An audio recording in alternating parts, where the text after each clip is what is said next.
ने तो सब कुछ बहा दिया, लेकिन अब जमीन से यादें बाहर निकल रही हैं। जल प्रलय ने मकान से लेकर दुकान तक रोजगार पर असर डाला है, तो लोग रेत के ढेर में अपना सामान अब खोज रहे हैं।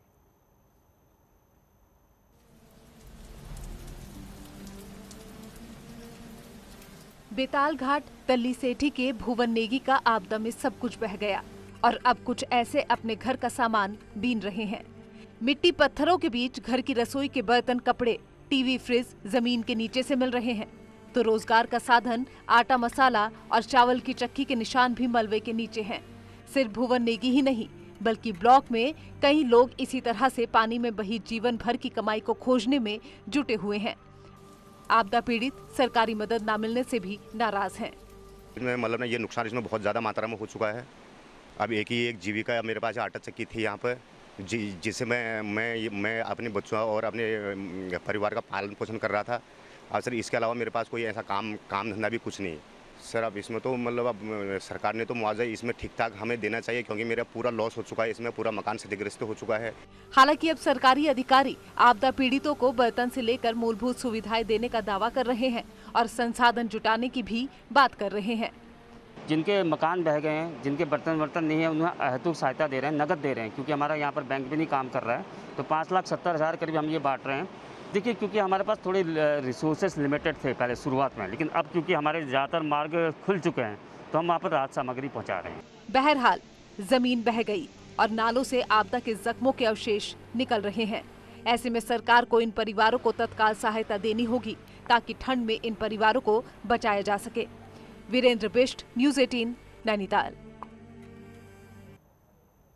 और बद्रीनाथ धाम में यात्रा में अब बस कुछ दिन का समय बचा है। ऐसे में तीर्थयात्रियों की संख्या में इजाफा देखा जा रहा है। हालांकि इस दौरान बद्रीनाथ के मुख्य पड़ाव जोशीमठ से जाम की स्थिति पैदा हो गई है। तीर्थयात्री इससे परेशान है। बताया जा रहा है कि बाईपास रोड के नहीं खुलने के कारण बाजार में जाम की स्थिति बनी है और रोजाना श्रद्धालुओं को इससे जूझना पड़ रहा है। और पहाड़ों में लगातार मौसम का मिजाज बदल रहा है। निचले इलाकों में जहां हल्के बादल छाए हुए हैं, तो वहीं ऊंचाई वाले इलाकों में बारिश और बर्फबारी देखने को मिल रही है। बद्रीनाथ धाम में बुधवार को अचानक मौसम बदलने के साथ ही बर्फबारी हुई। अभी तक केवल धाम की पहाड़ियों में ही बर्फबारी हो रही है, लेकिन बुधवार को बद्रीनाथ धाम में भी सीजन की पहली बर्फबारी देखने को मिली, जिससे धाम में और कड़ाके की ठंड पड़ने लगी है। वहीं अगर नगर पंचायत की बात की जाए तो जगह जगह अलाव की व्यवस्था की गई है, जिससे यहां आने वाले लोगों को थोड़ी सी राहत मिले। और पिथौरागढ़ में दारमा घाटी में जमकर बर्फबारी हुई है। भारी बर्फबारी गिरने से दारमा घाटी में बसे ग्रामीणों की दिक्कतें अब बढ़ गई हैं। दारमा घाटी को जोड़ने वाली रोड जगह जगह पर लैंडस्लाइड के कारण बंद हो गई है। सबसे अधिक दिक्कत बीमार लोगों को हो रही है। चारों ओर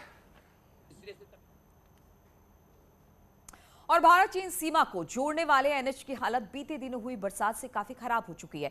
जगह जगह सड़क क्षतिग्रस्त हो चुकी है। वाहन स्वामी जान जोखिम में डालकर सफर करने को मजबूर है। भारत चीन सीमा को जोड़ने वाले मलारी राष्ट्रीय राजमार्ग पर सालधार और रैणी के बीच में सड़क क्षतिग्रस्त है और मोटी मोटी दरारें पड़ चुकी हैं, जिससे यहां बड़े हादसे कभी भी हो सकते हैं। वहीं बीआरओ युद्ध स्तर पर सड़क को खोलने के काम में जुटा हुआ है।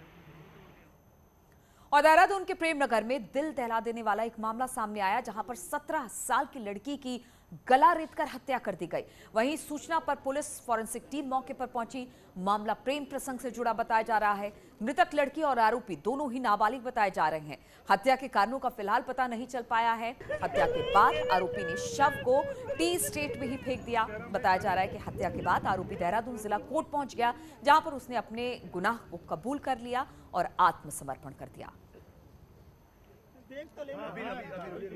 देखिए, हमें सूचना मिली थी, मौके पे आए हैं, तो मौके पे एक लड़की है, उसकी डेड बॉडी मिली है हमें, जिसका कि गला रेता हुआ है। बाकी एफएसएल की टीम बुला ली गई है और मौके पे कार्रवाई की जा रही है। इसमें कुछ हमें अहम सुराग भी मिले हैं और लगभग आइडेंटिफिकेशन भी हो चुका है और जल्दी इसमें गिरफ्तारी भी कर ली जाएगी। और रुकेंगे यहाँ पर छोटे से ब्रेक के लिए, फौरन हाजिर होते हैं।